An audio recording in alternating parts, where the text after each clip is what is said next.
if you leave my practice, I'm still going to tell you the truth. It has to be, the real ally is not thinking about, well, I don't know what my mom's going to say, okay? And then we have the first P. Most people know pansexual. I've heard of pansexuals. So pansexual is actually an extension. Some people think they're the same. I know they're not. Bisexuals are based on the binary, which means male or female. That's it. Pansexual is trans man or trans woman, male or female attraction. So I'm not pansexual, but one of my patients is pansexual, so she's attracted to trans men, which means they used to be women. So people argue, well, to a person, because for me it doesn't matter, right? Now that's weird because there's O here, which is omnisexual. So the omnisexuals is it doesn't matter as long as it's a person. The pansexuals is it doesn't matter whether it's binary, non-binary, trans or not. Now, there are some people who are gender fluid. An omnisexual doesn't care whether it's gender fluid. A pansexual does. A bisexual does. Does it make sense now? Now, binary means male or female, period. Non-binary means somewhere in the middle or neither. Now, you don't see non-binary here. So that's why I said and growing, right? But can you explain the difference between gender fluid and... Great question. I see that, and I keep going because I'm assuming, yes, thank you. Let me just finish this, please. The P is, who can guess? I'll come to you. Polyamorous. Anybody heard that? Some people call them kinks. They're kinky, like they can have multiple love relationships, like in a community, 3 people, 5 people. It's not necessarily marriage, which is polygamy. Polyamory. Polygamy is actually when a man marries multiple wives. Polyandry is when a woman marries multiple husbands.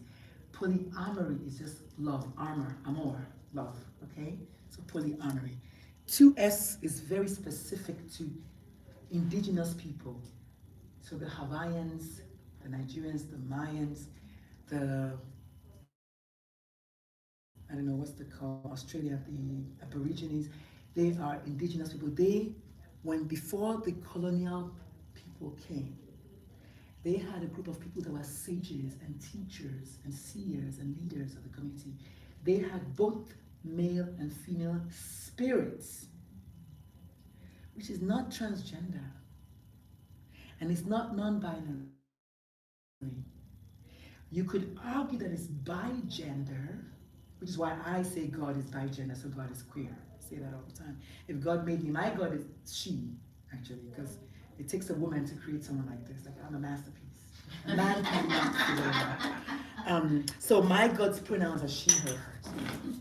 But I get people to laugh when I say that, but I'm actually very serious.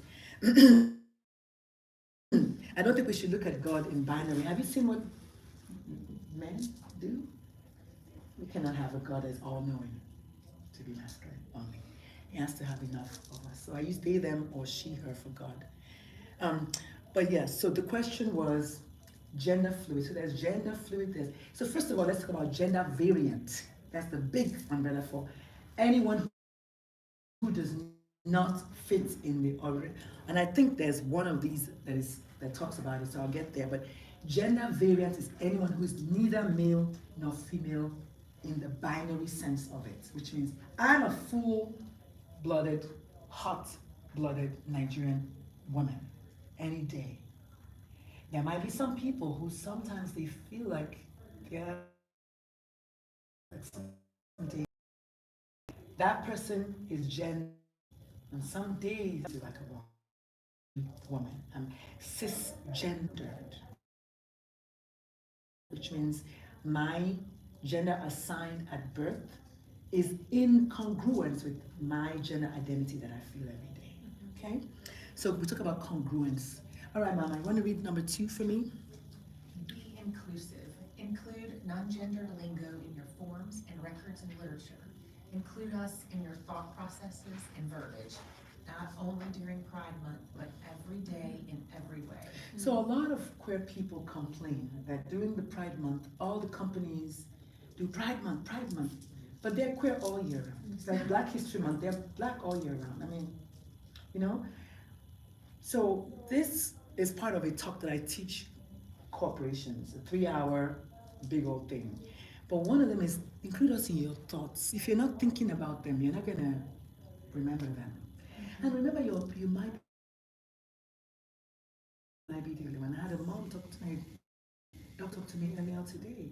She's the only safe person. You don't have to be Philippine, Vietnamese, and the mom's like, we don't talk about that. She thinks she likes girls. She thinks we're just gonna take her to church and it's gonna be okay. But the doctor knows better because the kid's been in and out of ICU for attempted suicide. So the doctor knows better. So she wanted to know how does she become the one, and I had some ideas for her. But the point is, sometimes the only one. So think about them, because a lot of times you're the only one that can think about them. What about this one? This one. Who wants to do that? Know how to begin the conversation. The best way to begin the conversation is, my name is Dr. ABC and my pronouns are XYZ. Having your pronouns on your name tag is vital. On your Zoom, on your addressograph on your email, and everywhere else that you can. Everywhere else that you can. And so yes, I'm going to go around the room and ask everyone to share their pronouns and get used to that, because like I said all the time, when you find something that you don't know the person, you will use they, them anyway. So they, them is used for singular. I teach a whole class on pronouns. That's your pronouns, please. Remember we learned like the Antichrist. If you say the girl all day, every day, your pronouns are she, her. If I say him to you, if I say him about you, right? Because your pronouns. Oh, no. We learned it in kindergarten. We all pronouns are words that are used to describe somebody in. That's what a pronoun is. Dr. Hawk, she, her. Jennifer Lerner, she, Elizabeth Curlin, she, her. Achara Hawkins, she. Okay, so what's your pronoun? Emily McGursh. The kid went from he, him, to they, them, to she, her, and today we're she, they. And I said, so what changed? He said, well, I want you to think about it as you're going to a fitting room, and I know I love jumpsuits. And you know, I thought it was my size. But I'm like, yeah, Mom, you know, no, I want to try another one. And then I get a long flowing gown and I feel best. Versus, yeah, but every now and again, it gives me a wedgie and I'm going around with it anyway because, you know, I picked it. So that's how she was like, Mom, no. Sometimes I just feel like I'm also non-binary still. And the thing about being able to have that conversation today with her is because I'm leaning in, just okay, just tell me what it is. I don't want you to not ever feel like you can't tell me. Because you just imagine your best friend or whoever that you cannot tell something that is so near and dear to your heart for whatever reason. It can break you, to say the least, right? So remember, when next you go into the patient room, the reason you need to say your pronouns is because that patient will see you as an immediate ally. Not only that, if it's not the patient, if it's their mom or their dad or their cousin or your employee or your student or your resident, they will hear that and right away they know that, okay, you are aware. Then they will tell their mom, you know, there's a doctor in our office, I think we should take a little Mikey to her. Why is it? Because she said her pronouns. So she knows that this is not a big deal, that kind of thing. So if you do me a favor and change your Zoom and on your address, especially your address, your email address, everywhere, just put your pronouns and just leave it. On Instagram and on LinkedIn, you can put your pronouns. I don't think Facebook has caught up yet, but just put your pronouns. And Yes. So FAP, she, her? Yes. Obviously, I'm not able to. If you saw my Zoom, if I go out, I'm not able to come back. But if you saw my Zoom, you will see Dr. Lulu, she, her. I said. On Instagram, on LinkedIn, I do play around with it, and I use pay her, hers. On companies are notorious about not paying women of color. They don't want to pay us. So I use pay her, hers on LinkedIn. But really, it's she, her, hers. I want to make a statement that black women, brown women, when we're coming to do stuff, we deserve and we deserve the same pay as anybody else. But there's a big thing there about, well, can you do it for us for free? No. That's it. So pay me mine but that's a great question. On your email, just put your name and when after all of the letters, MD, FAAP, XYZ, she/her. Okay, so that's a great question. What about this one? I want this one. Oh, did we already do that? Safety first. Who wants to read that? Yes. Safe environment for us in the office. That means lead by example so that other staff can follow, and we can feel free to share our stories and experiences with you.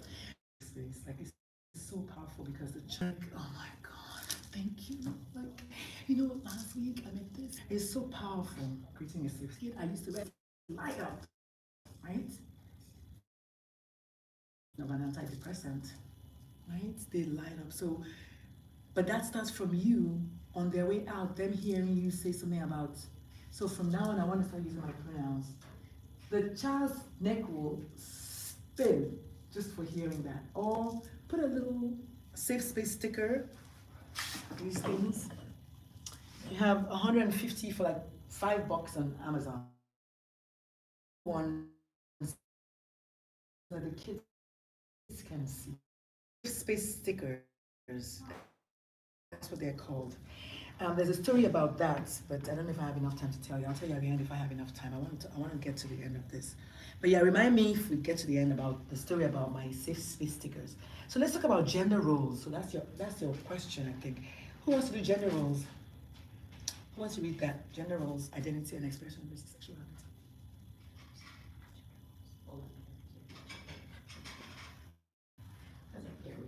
I know, I apologize. I sent all my paperwork and then they arrived and then somebody took them away and threw them away.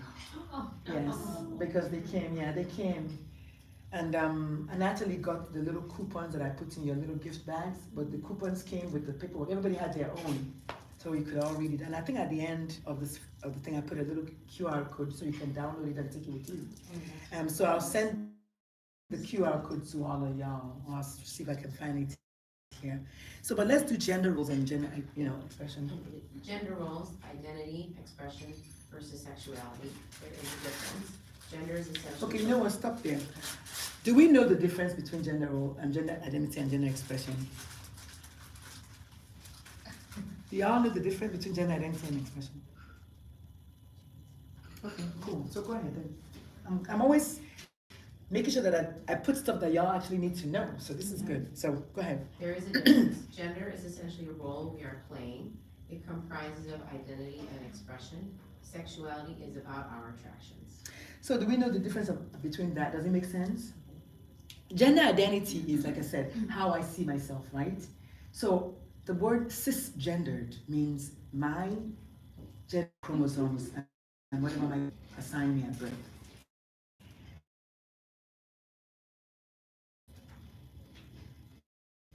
Okay, good. You're not cis, because Americans are LGBT, and that's only those that raise their hands. So there's usually more, and it's okay to question it. Just come in with curiosity. I wonder what that means. I wonder what fits better. What fits me better? Maybe not. Maybe I'm non-binary actually. Dr. Angela Gifford is a non-binary pediatrician that talks at the Congress all the time. They are not trying to hide it. Their pronouns are they, them, and they're a pediatrician. So, expression, though, is how you now manifest your identity. Women generally put lipstick on, maybe eyeshadow, maybe makeup, maybe long hair, maybe short hair, maybe, high heels. That's a gender expression. Maybe the way we walk is more feminine. Maybe the way we, hug is more feminine, But that's also still a role. But the difference is when a child knows that their identity is at the age of 3. That's what science, that's what pediatrics tells us. A child knows their gender identity at the age of 3, meaning If they know at the age of 3, then that means they also know at the age of 3. So if they tell you at the age of 14, that tells you that you have not been an open parent. And really at this point, I think it's safer for parents to just quote unquote assume that every child is not what you're expecting. If you go into, just go into parenting like that, so that you don't have all these disappointments. Oh my God, I wanted to get married and have a white picket fence. But mom, that's what you wanted, right? That was your dreams for me. I wanted to become a doctor, yeah, but I really want to be an architect. Let's see by show of hands, how many of us here are doing exactly what our parents wanted us to do? Not me. My dad was like, you're gonna be whatever. Pharmacist, who does that? All right, we are targets. How about that?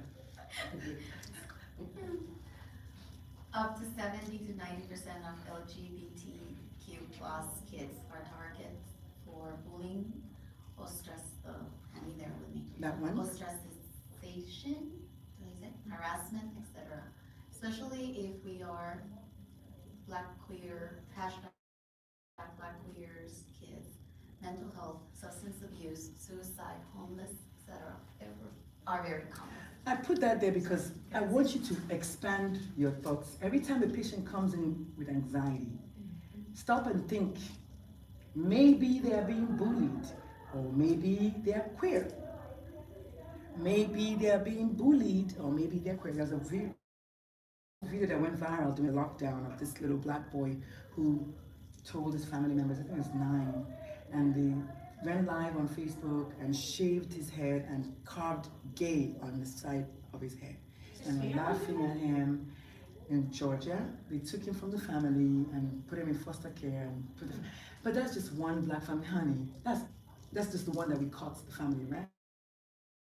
It's very, now tomorrow if that 9-year-old becomes suicidal, you put him on antidepressants.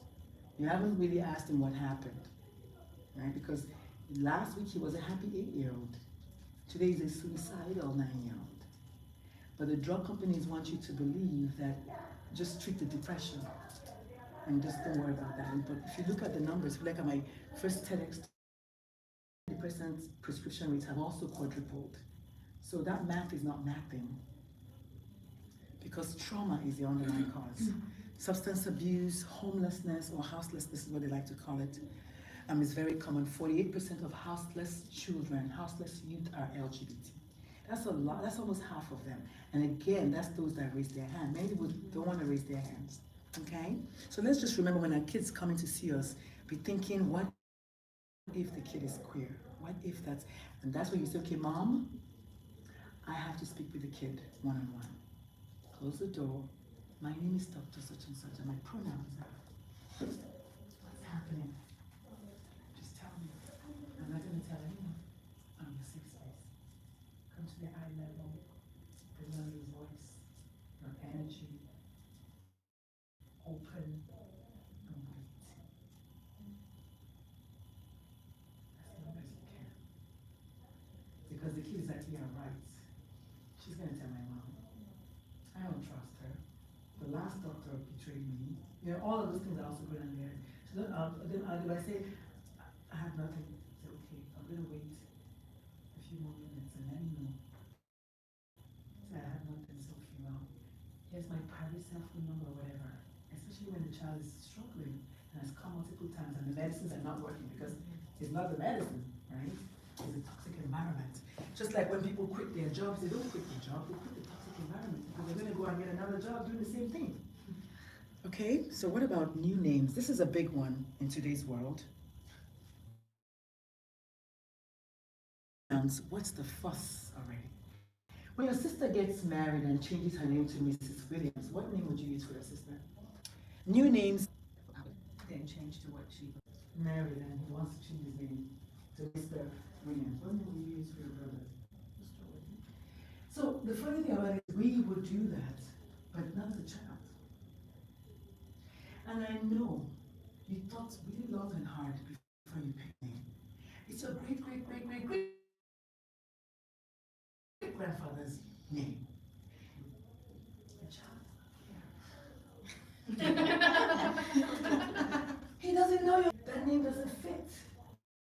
The name is a trigger. It causes gender dysphoria. Rather than treating gender dysphoria with medication, this is the problem. Just use the name. So I need you as a physician to use the child's new name. We don't use preferred. It's a new name. Because the other one is called a dead name. They're serious about it. You can say birth name if you like. A lot of times you can say, my name is Dr. Elizabeth and my pronouns are she, her, hers. What would you like me to call you? Well, don't tell my mom, it's Bob. What are your pronouns? Not preferred pronouns. It might be Z, Zen, it. Alright, I'm gonna call. And then, today, after the visit, we're gonna put on their charts, Bobby, parentheses, pronounce, and tell everyone in your office. And see how quickly Bobby will tell everybody about your office. Ultimately, it does affect the bottom line. But the most important bottom line is what? The child's life, yes. So just don't forget that. Okay? Now, I think, Can I yes, ask a question? sure. Would you consider that that's the same, like a girl that just chooses to change her name every year, but not to a male name, but just another female name, like it just keeps switching? Do you have a patient with that? I have a daughter with that. So. What's the story behind your daughter? You can feel free to talk to us. This is actually a great space. No, my daughter has definitely said that she doesn't know where she's at. She's questioning. She's Good. questioning. Good, great. And basically, middle school was rough for her. So we switched school, and at the school, her name is Sophia. So the first year she asked me, can I put Fee on my name instead? So she asked everybody. So her name at the school was girls' school. And so she was called Fee the second year, which is now. She goes, Mom, I'm gonna change to Iris. How old is Iris? Iris is now, she's gonna turn 16. When you were 15, how sure of life were you? Very little. I'm just asking would you think that that is the same thing, that it's the same process that she's going through? Because, and notice me use they, because they are not sure yet. So that's the default pronoun. If you don't know somebody's pronoun. I asked her that, No, and she's you, Mama. still like, no, Yeah. like she's still using she and hers, and What your daughter is doing, but I'm testing- trying to wonder if Exactly. she's doing that. they're testing Right, what trying your to see how child, the actually, safe the way space I is. was using it, what your child is doing is testing the waters. Yeah. They may very well already know. If I know my mom is Dominican, we're very Catholic, this is an example. My mom is hot-blooded Latina, she's gonna throw the chancla at me. So let me try. And let me try some more, which is not unusual, let me try some more. Alright. Oh, okay, well, so, actually, Mom.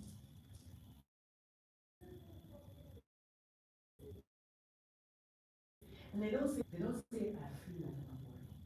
They say I'm a boy. So, just for play purposes, if Fee or I said, Mom, I'm a boy, what would you do? Honestly. What I do, after kids, and all of them are very, they drive me crazy, but they're nice. What do? I just listen. And what you describe is very true in my family. And You have tissues? Something napkin? Here. You're doing so good. I didn't even know. so I completely understand this. And it's funny because when you ask me, I get very nervous about talking about these things. And even coming to this lecture. And I read about it and my brain kind of tries to forget. And it's not that I have problem.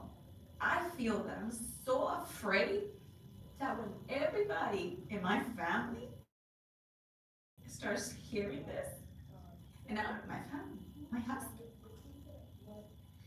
So, but listening to you, I feel like maybe it had not being a good, what did you change the name of the life? Break space. Brace face. I know I'm a safe space because they're very open with me. Co-conspiracy. Yeah, Oh. conspiracy. Because, like, they come and talk to me, but I'm not sure I'm doing what they need. And listening to you, my daughter goes through a lot of anxieties. And my oldest is fine, just a whole different world. And my son is struggling right now with depression. And so I'm like, am I not there for them? Like, I see this every day in my office. Like, my community right now, I always say this, like, I went from seeing on the heads, like, questionnaire, because I always ask, like, what do you feel? Everybody was very certain before, like, they will ask a male, female. Now, 95% of my patients says both. So initially, I was kind of like, yeah, everybody's thinking both right now. So, it's so hard as a parent, and even when you know all this, to kind of like figure it out, like, what is exactly that my child needs? What is that exactly? Let me ask Because you I that don't want to push question. them, and here comes my Christianity. Mm-hmm. I don't want to push them any direction. And of course, the way my brain went immediately, just pray. Just pray. God is gonna clear the water for them. God is gonna guide them. But I think I'm trying to avoid the whole conversation.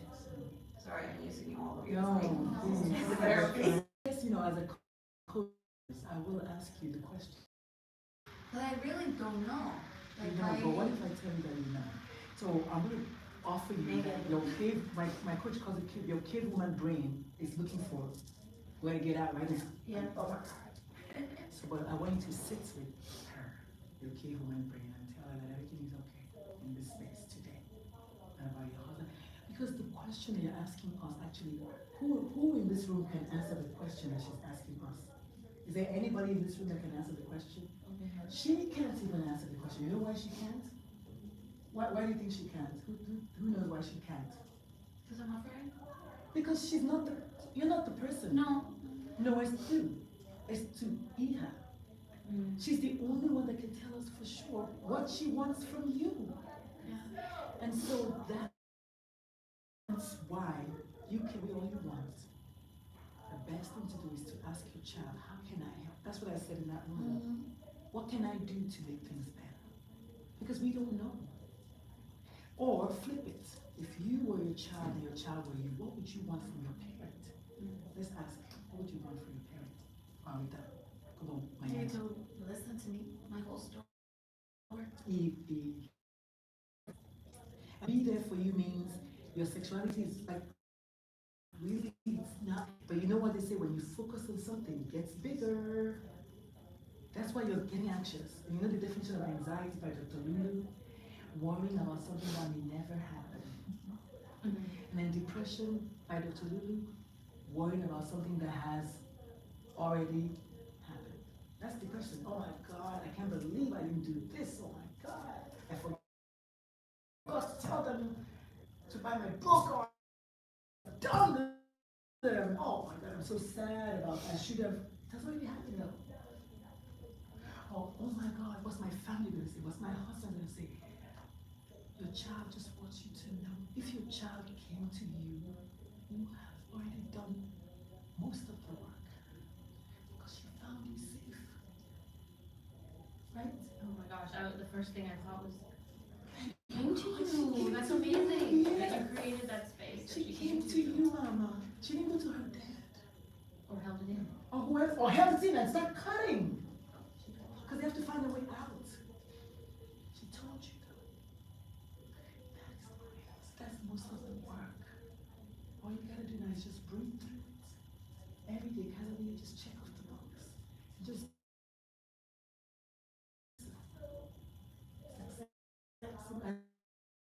lot of times is really the safest way to just say, don't look at her like that.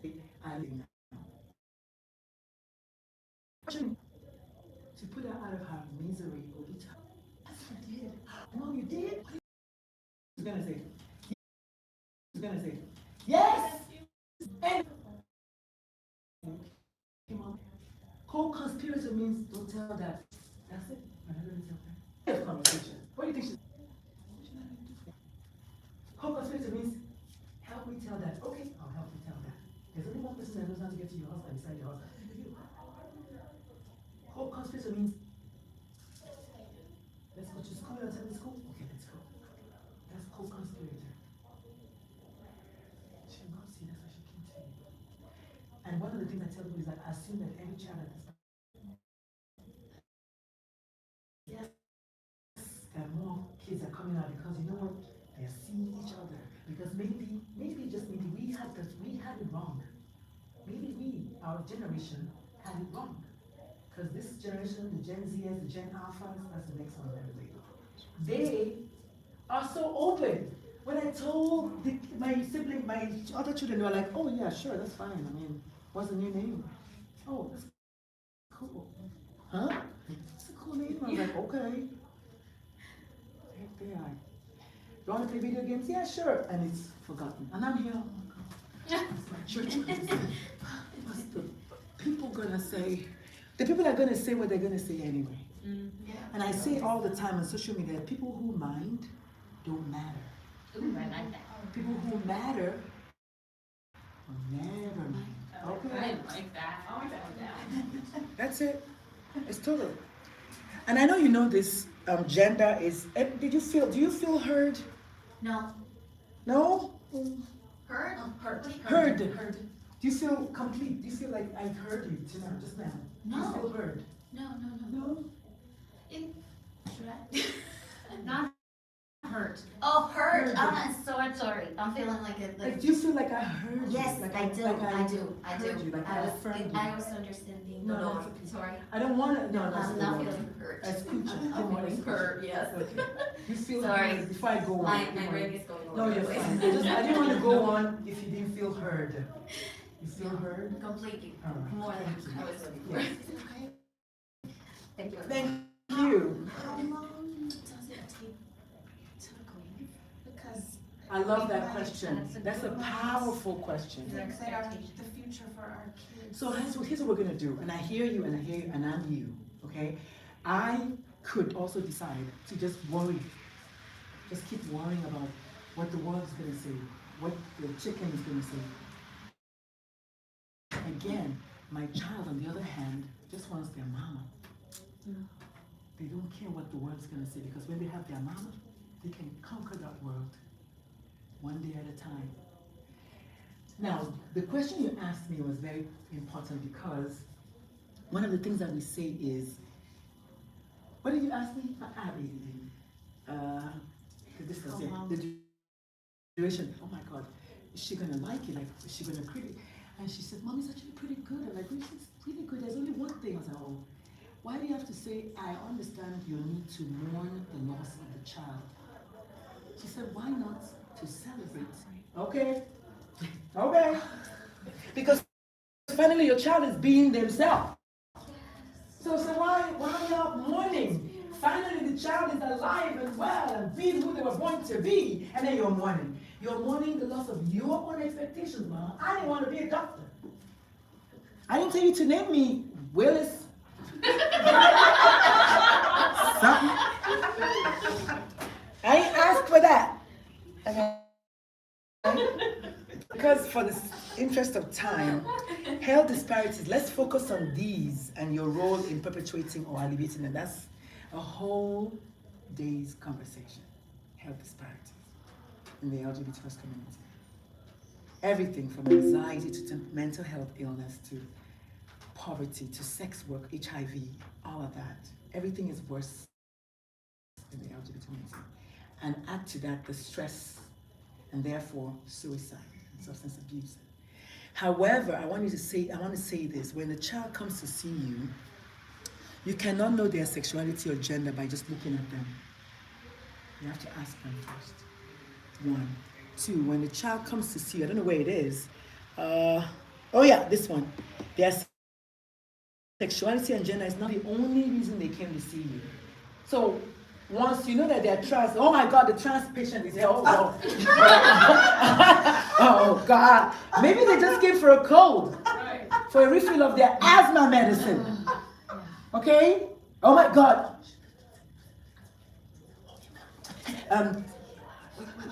They see all of that.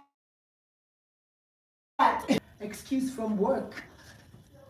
That's a big one. Make eye contact, people. Doctors don't want to look at the trans patients in the eye. I know this. They're human beings. Are you next, Mama?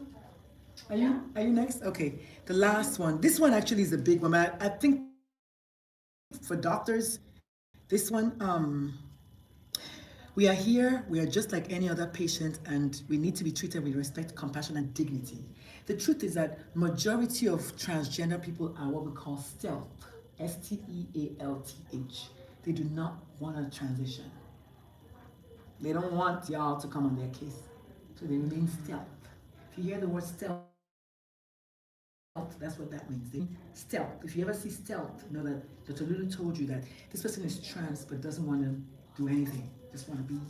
Because remember, gender identity is what? Is how I describe myself. So I know I'm a boy, but I'm not ever going to tell you. Because the moment the child shares their identity, now they're vulnerable to you and your discrimination, your judgment, right? So a lot of people remain stealth. The next thing is social transitioning. Some people just want to dress differently, have a haircut, that's it. Some want medical, which is hormones and all that. So this is like a 90 minutes thing. They want hormones and all the things. Y'all, please tell Katrina next year so she can let me do this for 90 minutes, please, and thank you, because a lot of people need to know. Surgical, which is where the whole hula baloo. Oh my God! So who could tell me before we leave who gets the most gender affirming surgery in the United States? Which people do? White, balding, cisgendered men. A toupee is a gender affirming. Did y'all know that? Fatter lips injection is gender affirming. Gender affirming means anything you're doing to make you feel better about your gender. That's what the gender affirmation is. I'm done. So, legal is the next one, but I think we got it. Thank you all so much. If you have any questions, just see me. Are you okay? Yes. Yeah? Thank you. Thank you all so much. No, thank you. Don't forget to tell Katrina. Yes. We also had the mess with the YouTube. Otherwise, I think we had enough time. But thank you all. Y'all are too much. Thank you.